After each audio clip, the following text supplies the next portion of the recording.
Don't drink that, sir. Please. A black girl just slapped a champagne glass out of a billionaire's hand. Crystal hit marble, shattered. 300 guests went dead silent. What the hell? Grab her!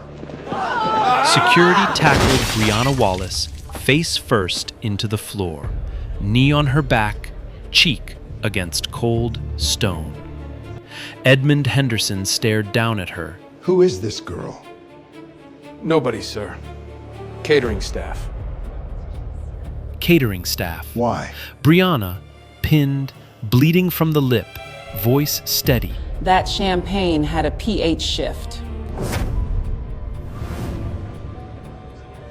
The color was off by 2 shades. Someone added something that wasn't supposed to be there. You don't have to believe me. The room held its breath.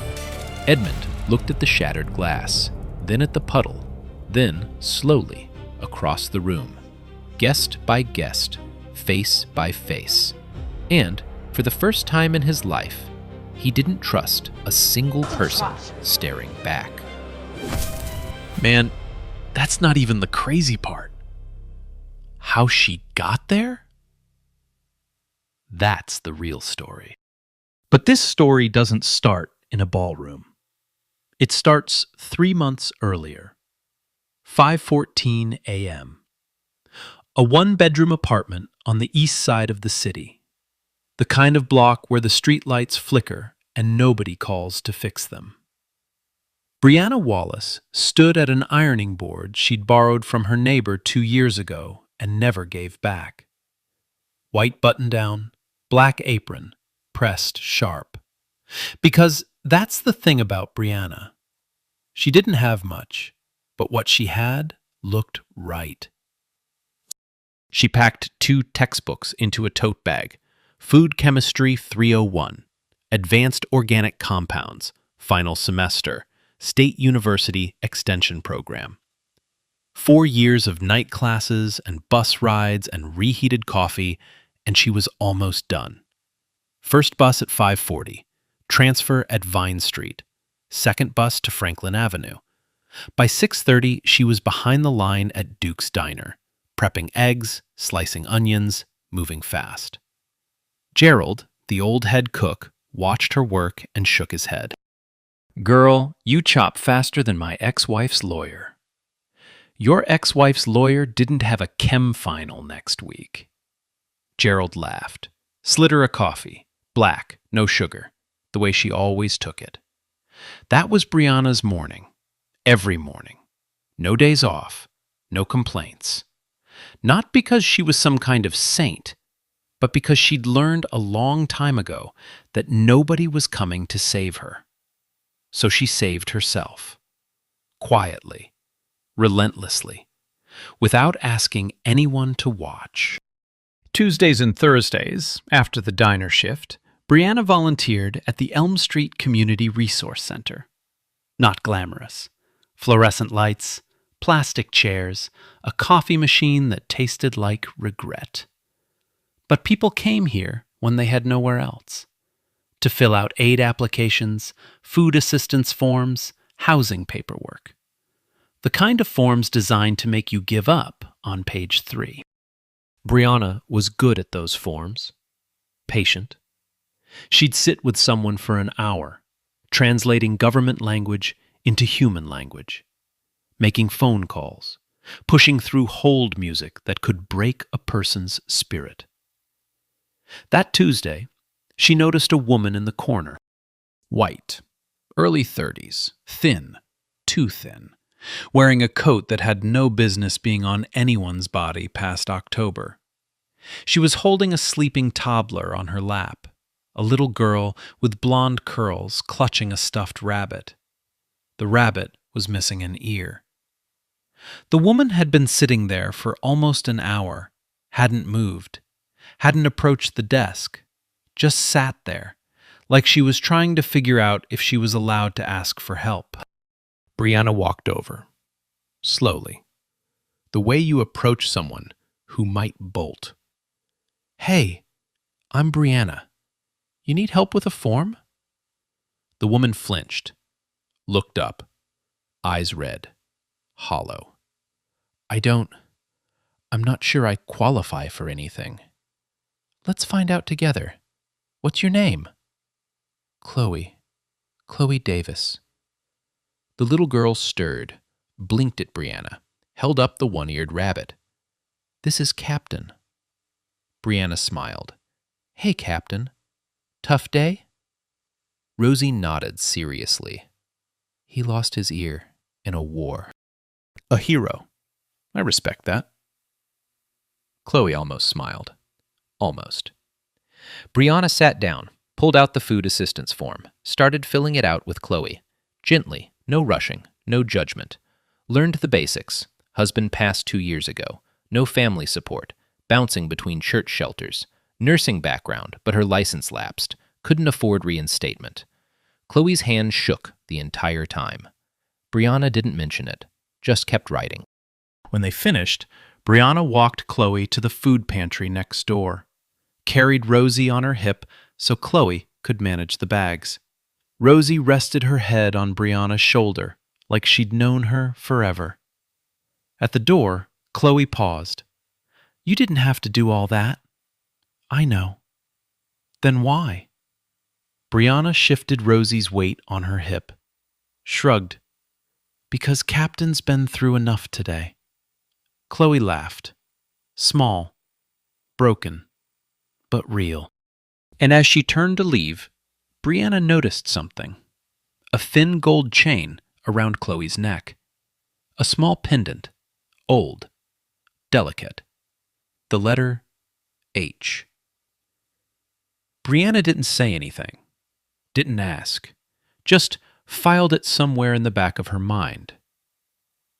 That night, kitchen table, textbook spread out, highlighter in hand. Chapter 14. P. H-reactive indicators in liquid solutions. She highlighted a line about color shifts in acidic compounds, how certain substances alter the visual tone of a liquid by barely 2 shades. Undetectable to most people, obvious to anyone trained to look. Gerald texted, You're going to ace that final, kid. She smiled, fell asleep on the textbook. She didn't know it yet, but that chapter was going to save a man's life. Over the next few weeks, Brianna and Chloe fell into a quiet routine. Tuesdays and Thursdays. Same plastic chairs, same bad coffee. Chloe would come in with Rosie on her hip, and Brianna would already have a sandwich waiting. Always casual about it. Diner made too many. You want one? Like it wasn't coming out of her own lunch. Chloe saw through it every time. But she took the sandwich, because pride doesn't feed a 3-year-old. They didn't talk much at first. Brianna wasn't the type to push, and Chloe wasn't the type to open. But there was something between them.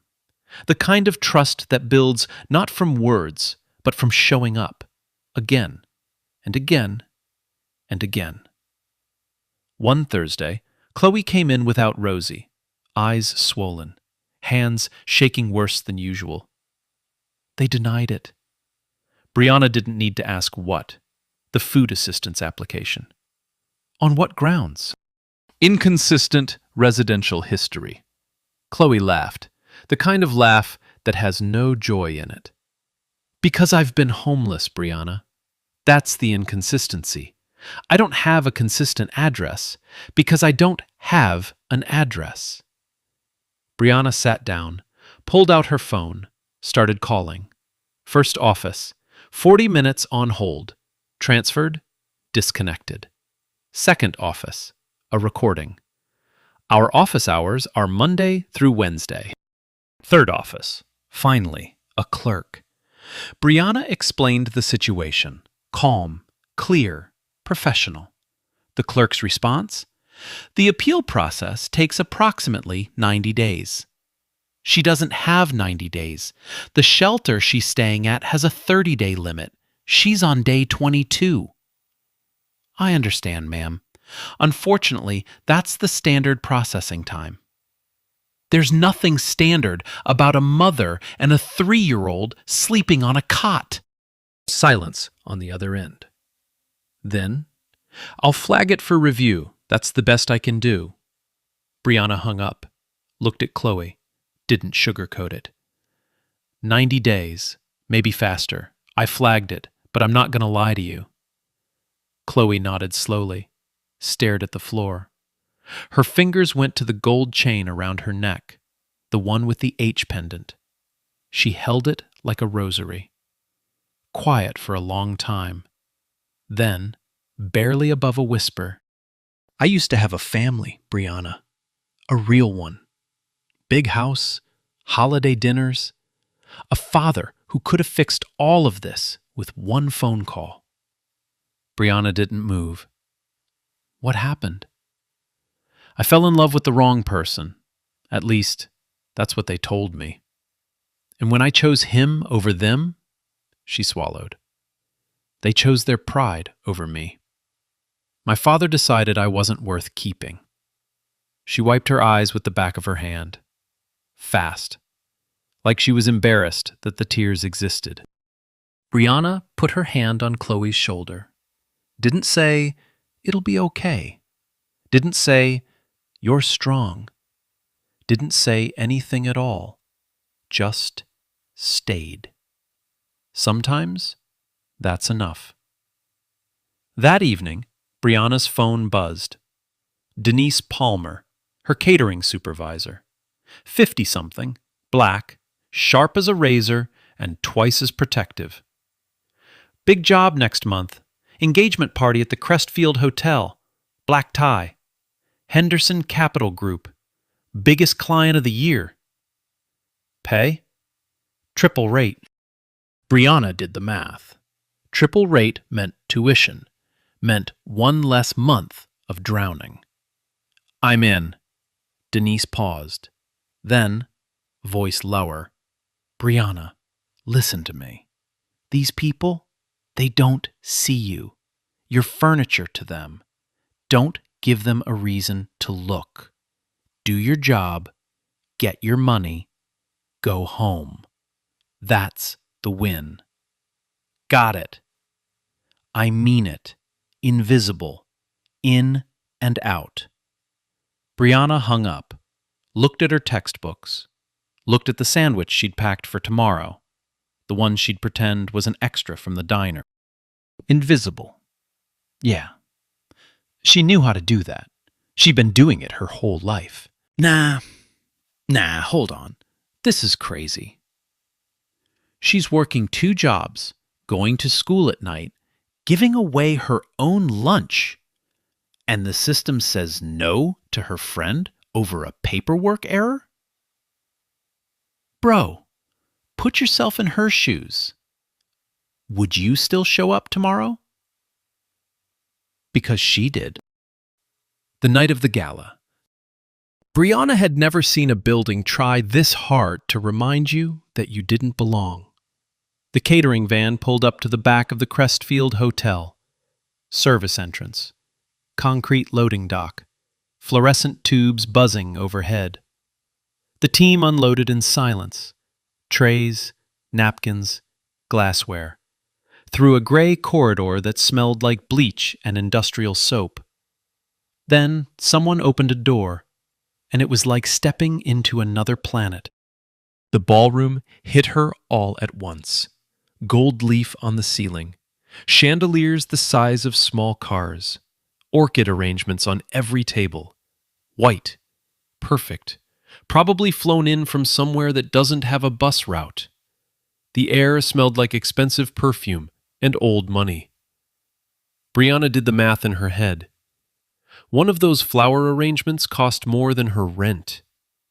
There were 40 tables. She kept walking. Staff briefing in the service kitchen. Quick, efficient. The event coordinator rattled off the details. Tonight was the engagement celebration for Garrett Henderson and Lydia Moore. Garrett, 30, polished, Edmund Henderson's only son. Lydia, 28, old money family, beautiful in a way that felt practiced. The guest list included senators, media executives, hedge fund managers, people who had people. Brianna was assigned champagne service, head table. Denise caught her eye across the room, gave her a look that said everything without saying a word. Invisible, in and out. Brianna nodded. She picked up her tray, walked through the service door into the ballroom, head down, shoulders back, the way she'd learned to move in spaces that weren't built for her, present enough to work, absent enough to not exist. On her way to the head table, she passed the foyer. A curated display of Henderson family photographs lined the wall. Black and white portraits, legacy shots, generational wealth frozen in silver frames. Edmund shaking hands with a former president, Garrett as a boy on a sailboat, family Christmases in houses that looked like hotels. Brianna didn't stop. She wasn't supposed to look. She was furniture, remember? But one photo caught her peripheral vision, and her feet stopped before her brain could tell them not to. A young woman, maybe 18, white dress, garden party, smiling. Not the posed kind, the real kind. The kind of smile that doesn't know what's coming. And around her neck, a thin gold chain, a small pendant, the letter H. The nameplate beneath the photo read, Charlotte Henderson, 2010. Brianna's stomach dropped. Charlotte. Chloe. Same cheekbones. Same sad eyes. Except in this photo, they weren't sad yet. Same chain. Same pendant. The one Chloe held like a rosary every time the world got too heavy. Chloe Davis was Charlotte Henderson, Edmund Henderson's daughter. The billionaire's daughter was sleeping on a shelter cot, feeding her kid with food pantry bags, getting denied by the same system her father could have dismantled with a single phone call. Brianna stared at the photo. Her tray trembled slightly. Wallace, head table, now. She blinked, turned, walked. But something had shifted behind her eyes. A gear turning, a question forming, one she couldn't unask. If he's this powerful, why is she that broken? She didn't have the answer, not yet, but she was standing in the same room as the man who did. The party moved like a machine. Champagne flowed. Laughter bounced off marble. A string quartet played something classical that nobody was actually listening to. Guests orbited each other in slow, calculated patterns. Handshakes that meant deals, smiles that meant leverage, small talk that meant nothing and everything at the same time. Brianna moved through it like a ghost. Tray up, eyes down, refill, pivot, repeat. But she was watching. Edmund Henderson stood near the head table. Tall, commanding, the kind of man who didn't raise his voice because he never had to. He laughed with old friends, senators, investors, men who called each other by last names. But Brianna noticed something the guests didn't. Every time someone mentioned the word family, something behind Edmund's eyes tightened. Just for a second, like a door slamming shut. Garrett Henderson, the groom-to-be, hovered near his father. 30 years old, tailored suit, perfect hair, eager, nervous. He kept glancing at Edmund like a kid waiting for a grade. Every gesture was slightly too polished, every laugh half a beat too late. He wasn't celebrating. He was performing. And then there was Lydia Moore. Brianna couldn't explain it, but something about Lydia made the hair on the back of her neck stand up. Lydia was beautiful. Obviously. The kind of beautiful that makes a room rearrange itself. She moved through guests like she was hosting, not attending, touching arms, tilting her head, laughing at exactly the right moments. But her eyes weren't laughing. Her eyes were working. Brianna watched Lydia lean toward a man she didn't recognize. Silver-haired, mid-50s, standing at the edge of the room like he was trying not to be seen. He wasn't on the seating chart. Brianna had studied the layout during briefing. She remembered faces. This one wasn't supposed to be here. Lydia whispered something to him. Short, precise. The man, Victor Ashland, nodded once. No smile, no small talk, just a nod. Then Lydia's lips moved again. Brianna was close enough, refilling a water glass 2 feet away, to catch 3 words. After the toast, not before. Brianna's hand stalled on the pitcher, just for a second. She filed it, kept moving. Backstage, service kitchen, controlled chaos. Brianna was restocking her tray when it happened. Trevor Banks, mid-20s, white, hired through connections, the kind of guy who wore his confidence like a borrowed suit, shouldered past her. Hard, deliberate. 3 champagne flutes hit the floor, glass everywhere. "Watch it!" Brianna stared at him. "You walked into me." "No, sweetheart, you were in the way. That's kind of your thing, right? Being where you don't belong?" The kitchen went quiet. Other servers looked away. The dishwasher, an older black man, gripped his sponge but said nothing.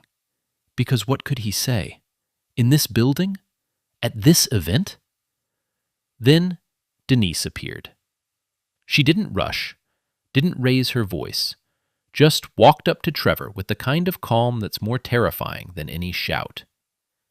"You break my glasses, you're paying for them. You talk to my staff like that again, you're not paying for anything, because you won't be working. We clear?" Trevor opened his mouth, closed it, looked around for backup, found none. "Yeah, we're clear." He walked away. Denise watched him go, then turned to Brianna, voice low. "You good?" "I'm good." "Don't let them shrink you. Do your job, get your money, go home. That's the win tonight." Brianna nodded, but her mind was somewhere else. On a photo in the foyer, on a pendant, on a woman named Chloe, who used to be Charlotte, on a whisper between Lydia and the man who shouldn't be at this party. She grabbed a broom, swept the glass, kept moving.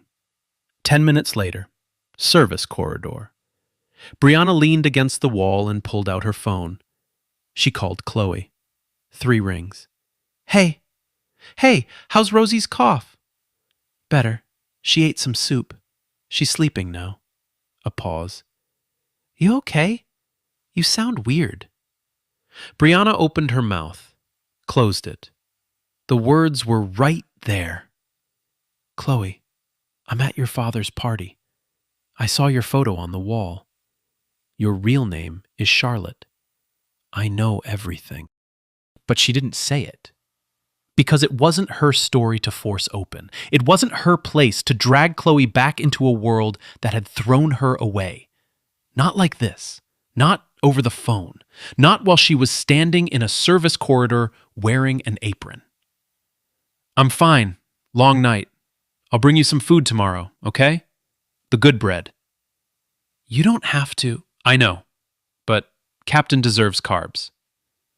Chloe laughed softly. "Good night, Brianna." "Night." She hung up, stared at the wall, took a breath.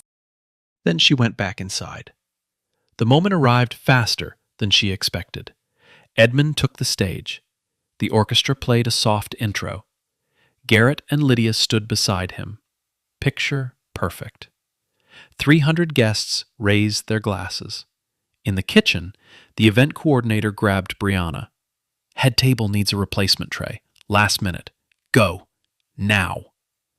Brianna picked up the tray, 6 fresh flutes. Walked out. She set the glasses on the head table, one by one, precise, invisible, just like Denise taught her. Then she saw it. Edmund's glass, the one marked with a small gold ribbon, because of course a billionaire gets a special glass, sat at the center. She reached to place the last flute beside it, and her eyes caught something. The color. It was off. Barely. 2 shades lighter than the others, the kind of difference nobody notices unless they've spent a semester studying pH-reactive indicators in liquid solutions, unless they've highlighted a passage about how certain compounds alter the visual tone of a fluid, undetectable to most, obvious to anyone trained to look. Brianna's brain fired, fast, clinical. That color shift wasn't temperature, wasn't a different vintage. That was a chemical reaction. Something had been added to this glass that wasn't in the others. Her hands went cold. After the toast, not before. Lydia's whisper, Victor's nod. The man who wasn't on the seating chart. The glass that looked almost right, but wasn't. It hit her all at once. Edmund was reaching for the glass. 300 people were raising theirs. The orchestra was swelling. Garrett was smiling. Lydia was watching. Brianna had about 4 seconds. She was a catering server, $11 an hour, black, invisible, nobody. She had everything to lose. And she moved anyway. This is the moment you saw at the beginning, but now you know why. Now you know who Brianna Wallace is. You know she rides 2 buses before dawn. You know she gives away her lunch and calls it an extra. You know she memorized pH tables while falling asleep at a kitchen table. And you know she recognized a dead woman's pendant on a billionaire's wall and said nothing, because it wasn't her secret to tell. So when she crossed that ballroom floor, every instinct screaming, "Don't, don't, don't," and slapped that glass out of Edmund Henderson's hand. She wasn't being reckless. She was being Brianna. The glass shattered, the room erupted, security slammed her down, guests screamed. You already know what they called her. You already know how they treated her. But here's the part you didn't see before. Edmund. After the chaos, after the shouting, after 3 men in suits pinned a 26-year-old girl to the floor, Edmund Henderson raised his hand. One hand, palm out, and the room stopped. Let her speak. The head of security, Craig Monroe, built like a refrigerator, hesitated. Sir, she could be... I said let her speak. They loosened their grip. Brianna stood, slowly, blood on her lip, uniform torn at the shoulder, hands steady. She looked Edmund in the eyes. No fear, no performance, just facts. I study food chemistry, sir. That champagne had a pH shift. The color was off by 2 shades. Someone added something that wasn't supposed to be there. Edmund stared at her. You're telling me, based on a color difference, that someone tampered with my drink? I'm telling you, that compound doesn't occur naturally in champagne. Test it. If I'm wrong, I'll walk out the back door and you'll never see me again. Silence. Edmund looked at Craig. Get the glass tested. Every piece, every drop on that floor, tonight. Craig nodded, moved fast. Brianna exhaled. For the first time in 3 minutes, she breathed. But Lydia, standing 2 feet behind Garrett, hadn't moved, hadn't gasped, hadn't reacted at all. And Brianna noticed. It took 11 minutes for the room to decide what Brianna was. Not a hero, not a concerned citizen, not a food science student who saw something wrong and spoke up. A threat. While the glass was being analyzed in a back office, the story was already being rewritten in the ballroom. Whispers moved faster than champagne. Did you see her grab him? I heard she had something in her pocket. Catering staff. You never know with those people. Those people. Brianna stood in the service corridor, 2 security guards on either side, not touching her, but close enough to make it clear she wasn't free to leave. She could hear the party resuming on the other side of the wall, music, laughter, like nothing happened, like she never happened. Meanwhile, in a hallway that the security cameras barely covered, Victor Ashland moved. Quick, practiced, the kind of movement that comes from doing something you've planned for weeks. He reached the staff locker area. 12 metal lockers. No locks. Catering staff didn't get locks. He found the one with Brianna's name tag on it, opened it, placed a small glass vial inside, tucked behind her tote bag next to her textbooks, closed the locker, walked away. 30 seconds. Done. By the time he was back in the ballroom, he was holding a gin and tonic and laughing at a senator's joke like he'd been there the whole time. It didn't take long after that. Craig Monroe, hotel security chief, got a tip. Anonymous. Check the girl's locker. She's got more than textbooks in there. Craig didn't question it. Didn't ask who called. Didn't wonder why an anonymous tip arrived 11 minutes after an incident at a party full of powerful people with powerful reasons to control the narrative. He just moved. 2 guards, the service corridor, Brianna's locker. They opened it in front of her. And there it was, a small glass vial, clear liquid, sitting right next to her Food Chemistry 301 textbook, like it was placed there by someone who wanted the irony to sting. Craig held it up. What is this?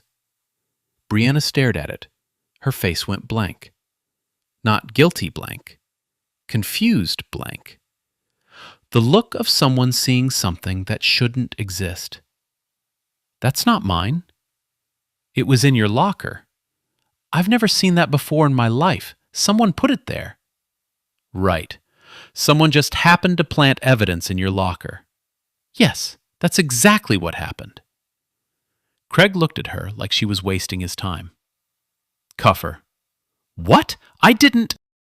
Ma'am, we found a substance in your locker consistent with tampering. You're being detained. They handcuffed Brianna Wallace in a service corridor of the Crestfield Hotel, under fluorescent lights, next to a mop bucket. Her catering badge, the one she'd ironed her uniform for, the one she'd ridden 2 buses for, was ripped off and dropped on the floor.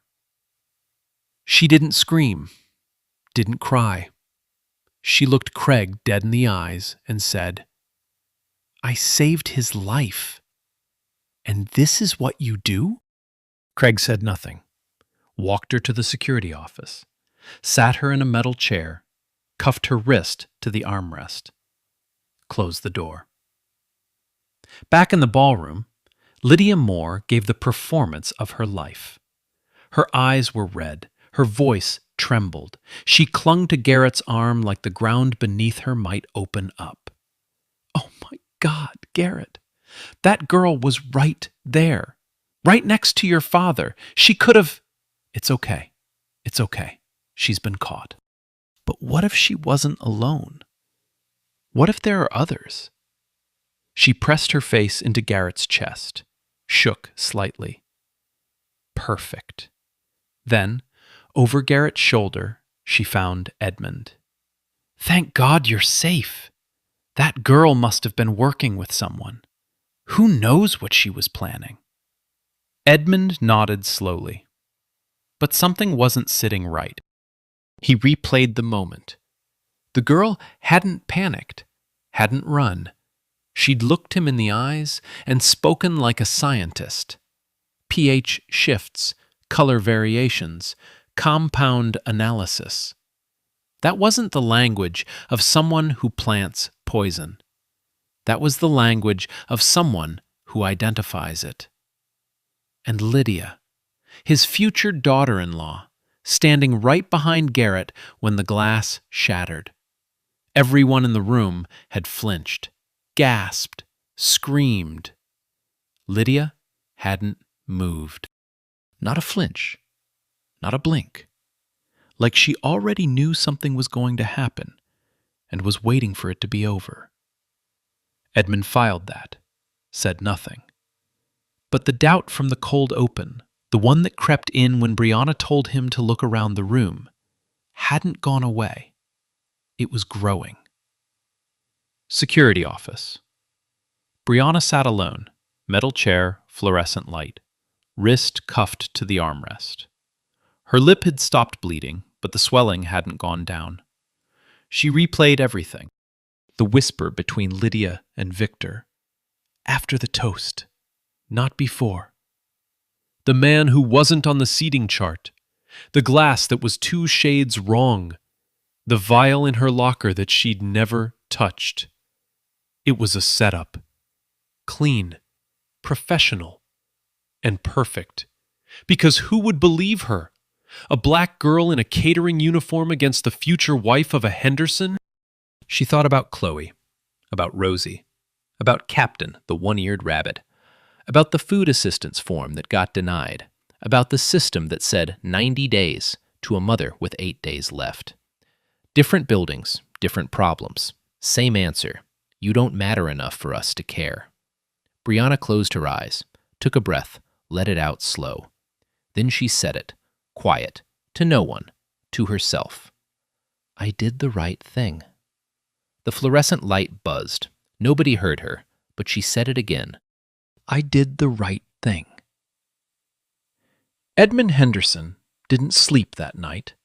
He sat in his private suite on the top floor of the Crestfield. Jacket off, tie loosened, a glass of water in front of him, untouched, because suddenly every glass felt like a question.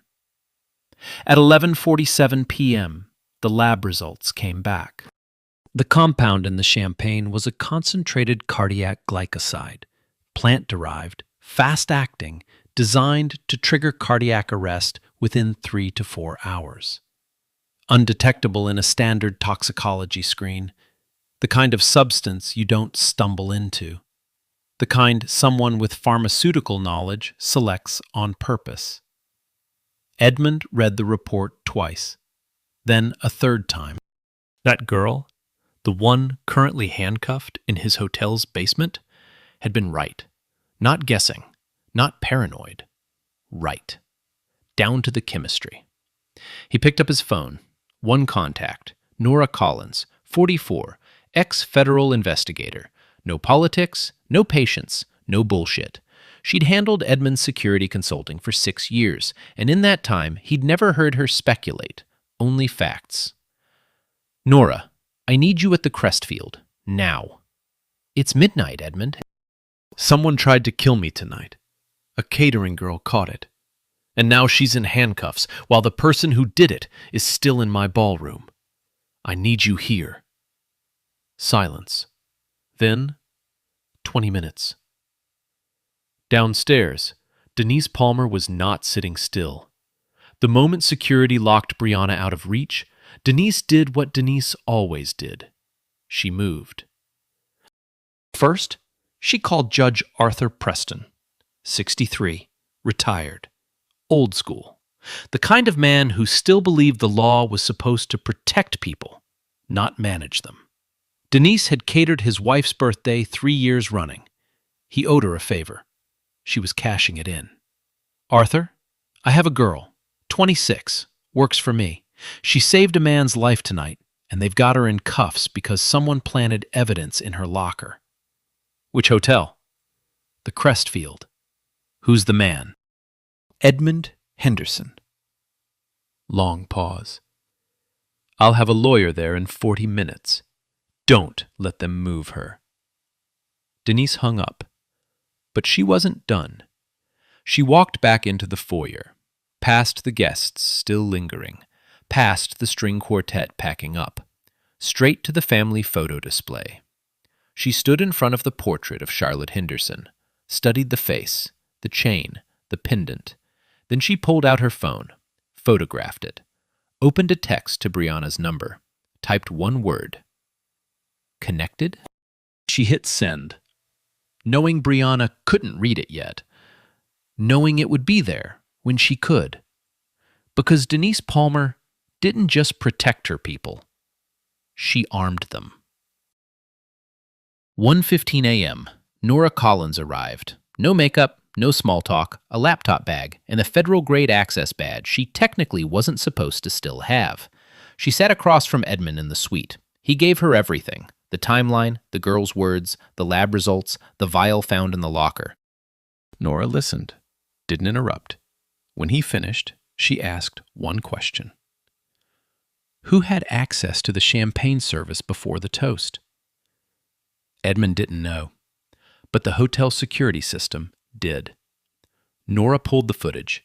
8 cameras, service corridor, kitchen, loading dock, staff locker area. It took her 43 minutes. And there it was. Camera 6. Timestamp 9:14 p.m. 12 minutes before the toast. Victor Ashland, walking into the staff locker area, looking left, looking right, opening Brianna's locker, placing the vial inside, closing it, walking out. 30 seconds. Nora froze the frame, zoomed in. Who is this man? Edmund leaned forward, studied the face. He'd seen him in the ballroom, briefly, at the edge, talking to... He was talking to Lydia. Nora ran Victor's face through her database. The name on the guest list was fake.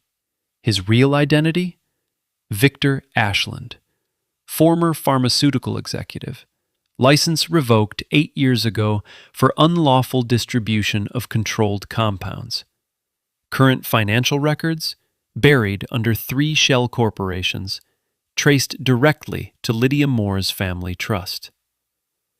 Nora turned the laptop toward Edmund. Your future daughter-in-law tried to have you killed, Mr. Henderson, and she framed the only person who tried to save you. Edmund stared at the screen. The compound, the vial, the planted evidence, the fake name, the financial trail, all of it, leading to the woman his son was supposed to marry. He didn't speak for a long time. Then, quiet, almost to himself, get the girl out of those handcuffs. 2:03 a.m. Most of the guests had left, but not all. The ones who stayed were the ones who smelled blood. The senators, the investors, the old money families who understood that when Edmund Henderson calls you back into a room at 2 a.m, something is about to change, and you want to be in the room when it does. Garrett and Lydia sat at the head table. Garrett, exhausted, confused, still wearing his engagement smile like a mask he forgot to take off. Lydia, composed, legs crossed, one hand resting on Garrett's arm, the other wrapped around a glass of water she hadn't sipped once. Edmund walked in. No jacket, sleeves rolled. Something different in his posture, not the polished CEO who'd raised a toast 4 hours ago. Something raw, older. The version of Edmund Henderson that built an empire before anyone taught him how to smile for cameras. Nora Collins followed 2 steps behind, laptop in hand. Edmund didn't sit. Lydia, I'd like to ask you something. Lydia looked up, smiled. The same smile Brianna had clocked earlier, the one that performed warmth without producing any. Of course, Edmund. Anything. Do you know a man named Victor Ashland? The smile held, but something behind Lydia's eyes flickered. A micro-movement. The kind of thing most people would miss. Edmund didn't miss it. I don't think so. Should I? Silver hair, mid-50s. He was in the ballroom tonight. You spoke with him. Twice. Edmund, I spoke with a lot of people tonight. It was a party. Nora opened the laptop, turned it toward the table. Security footage. Timestamp, 8:47 p.m. Lydia leaning toward Victor Ashland near the east wall, whispering. Victor nodding. Then a second clip, timestamp 9:14 p.m. Victor entering the staff locker area, opening Brianna's locker, placing the vial, leaving. Then a third screen, financial records, 3 shell corporations, fund transfers from the Moore Family Trust to accounts controlled by Victor Ashland, dates going back 14 months. The room was silent. Lydia's smile didn't fade. It froze, like a painting left in the rain. I don't know what that is. I've never seen those documents. The compound in my glass was a cardiac glycoside, pharmaceutical grade. Your associate, the one you don't know, is a disbarred pharmaceutical executive. The money trail leads from your family's trust directly to his accounts. 14 months of payments, Lydia. This wasn't a spontaneous decision. This was a project. Garrett's head turned slowly toward Lydia. The confusion was gone. In its place, something worse. Recognition. The look of a man who's just realized the person beside him is a stranger. Lydia, what is he talking about? Garrett, this is insane. Someone is setting me up, just like that girl. That girl, Edmund said, voice flat, is the reason I'm standing here. She identified a compound by sight that was designed to stop my heart. She had nothing to gain. She made $11 an hour. And your response, your first instinct, was to frame her for it. Lydia stood. The composure was cracking now, not slowly, all at once, like ice hitting warm water. You can't prove I just did, in front of everyone in this room. She looked around.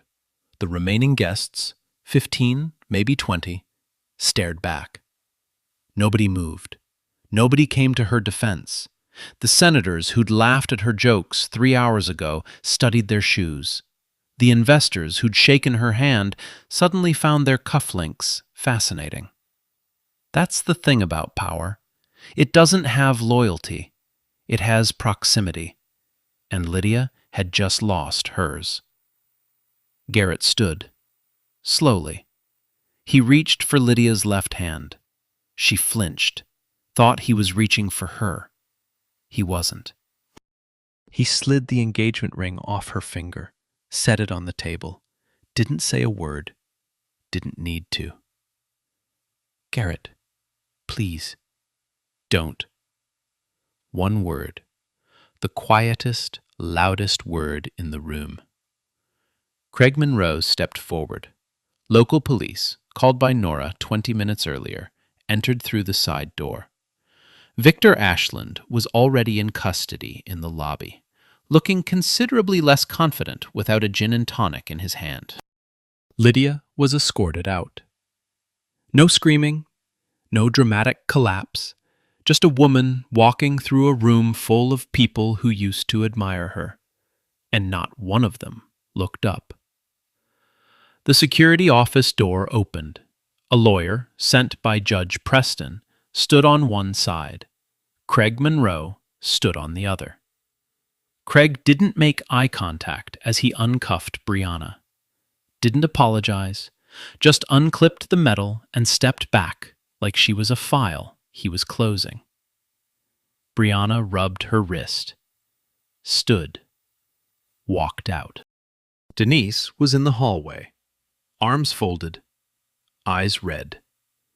The toughest woman Brianna had ever known, standing there, with tears she'd clearly been fighting for hours. Come here. They held each other, tight. The kind of hug that says everything language can't. You did good, baby. You did real good. Brianna exhaled into Denise's shoulder. For the first time all night, she let herself shake. Edmund was waiting in the corridor. Alone. No security. No entourage. Just a 68-year-old man standing under fluorescent lights. The same lights they detained Brianna under. He looked at her. Not through her. Not past her. At her. I owe you my life. I don't say that lightly. Brianna's voice was hoarse. I just didn't want anyone to get hurt. Edmund extended his hand. She looked at it. A billionaire's hand. The hand that signed deals worth more than her entire neighborhood. The hand that held a glass she'd knocked to the floor. She shook it. And in that corridor, under buzzing fluorescent tubes, between a mop bucket and a fire extinguisher, two worlds met as equals for the first time. Edmund turned to leave, then stopped. Because Brianna's phone screen had lit up. Denise's text, sent hours ago, was glowing on the lock screen. A photo. A portrait of a young woman in a white dress. Charlotte Henderson. And one word beneath it. Connected? Edmund stared at the screen. His face changed. Not the controlled shift of a CEO. Something deeper. Something that money can't manage. Where did you get that photo? Brianna hesitated, looked at Denise, looked back at Edmund. I know your daughter, Mr. Henderson. The air left the room. She goes by Chloe now, Chloe Davis. She's been coming to the community center where I volunteer. I've been helping her fill out food assistance forms and find shelter space. She paused. She doesn't know I'm here. She doesn't know I know who she is. Edmund's lips parted. No sound. Then, barely a whisper. She's alive? She's alive. And she's struggling. And she has a 3-year-old daughter named Rosie who carries a 1-eared rabbit named Captain. And she never once, not once, asked anyone for anything she didn't absolutely need. Edmund Henderson, a man who'd built a billion-dollar empire, survived a poisoning, and dismantled a conspiracy in the same night, sat down on a plastic chair in a service corridor and broke.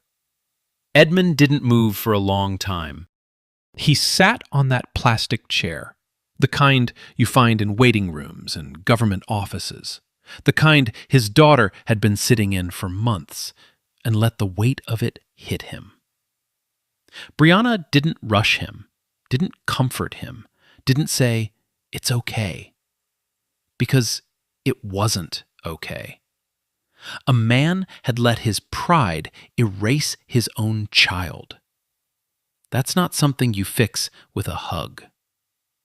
She just stood there, present, the way she'd stood with Chloe that first day at the community center. Finally, Edmund spoke, voice raw. I cut her off when she married Daniel. I told her if she walked out that door, she'd walk out of this family. And she did. He swallowed. When Daniel died, I didn't know. I told myself she was fine, that she'd made her choice. But the truth, he looked at the floor. The truth is, I made it impossible to stay, and I never once went looking. Silence. Will you take me to her? Brianna shook her head, gently but firmly. That's not my decision, Mr. Henderson. It's hers. Edmund looked at her. For a second, she thought he'd argue. Billionaires aren't used to hearing no. But something in his face softened. The faintest nod. You're right. 2 days later, Tuesday morning, Elm Street Community Center. Brianna called Chloe the night before. Kept it simple. Someone wants to see you. You don't have to say yes. Who? Someone from a long time ago. Long pause. Brianna could hear Rosie singing in the background. Something about Captain going to the moon. Okay. 9:12 a.m. Edmund Henderson stood outside the community center. No driver, no suit, just a gray coat and hands that wouldn't stop shaking. He looked smaller than he did on television. Older. Like the building behind him had more structural integrity than he did. The door opened. Chloe stepped out, Rosie on her hip. She saw him. He saw her. Neither moved. 3 years of silence. 2 years of grief. A lifetime of pride. All standing in the 6 feet of sidewalk between a father and the daughter he threw away. Then Rosie, tiny, fearless, completely unaware of the weight of this moment, squirmed out of Chloe's arms, walked straight up to this stranger, held up a one-eared, stuffed rabbit. This is Captain. He lost his ear in a war. Edmund knelt, took the rabbit, carefully, like it was made of glass. Hello, Captain. Thank you for your service. Rosie giggled. Chloe broke. Edmund broke. And on a Tuesday sidewalk, outside a community center with fluorescent lights and bad coffee, a family began finding its way back. Brianna watched from the window. She didn't go outside, didn't insert herself, didn't take credit. She just made sure the coffee was ready. 6 months later, Brianna Wallace stood in a university lab, white coat, safety goggles, pipette in hand. Not borrowed. Hers. A full scholarship, funded by Henderson Capital's education grant, pinned to the corkboard behind her desk. She graduated top of her cohort. Gerald texted her a photo of the diner's specials board. He'd written in chalk, "Our girl did it." Across town, Chloe Davis walked into a hospital. Scrubs, badge, nursing license reinstated. She clocked in for her shift, and a colleague said, "Morning, Charlotte." She smiled, didn't correct them. She was learning to hold both names, learning that the girl in the white dress and the woman in scrubs could be the same person. Rosie started preschool. Real preschool, with finger paints and circle time and a cubby with her name on it. Captain came too. Still one ear, still a war hero. She told every kid in class his story. Nobody questioned it. Edmund Henderson sat in a board meeting at Henderson Capital. Same silver hair, same commanding presence. But on his desk, next to a stack of quarterly reports, sat a crayon drawing of a rabbit, signed in wobbly letters, Rosie. He and Chloe were rebuilding. Slowly, on her terms. Dinners on Sundays, sometimes awkward, sometimes silent. Sometimes Rosie filled the gaps with nonsense songs about Captain flying to Mars. Those were the best ones. Edmund was learning that reconciliation isn't a handshake. It's 1,000 small moments where you choose to stay instead of control. Because a 26-year-old catering server had taught a billionaire something no boardroom ever could. You don't earn someone back by being powerful. You earn them back by showing up. Tuesday afternoon, Elm Street Community Center. Brianna and Chloe, side by side at the same plastic table where they met, same fluorescent lights, same bad coffee. But this time, they weren't filling out Chloe's forms. They were helping another woman, young, exhausted, holding a baby. Hands shaking over page 1. The same look Chloe had 6 months ago. The look of someone trying to figure out if they were allowed to ask for help. Chloe slid the pen from her fingers. Gently. Let me. I know these forms. I've been where you are. The woman looked up, eyes red, surprised, like she didn't expect kindness to come from a stranger. Brianna set a sandwich on the table. Casual. Diner made too many. You want one? The woman almost smiled. Almost. The cycle continues, not because the system got better, but because people did. She didn't need saving. She needed someone to see her.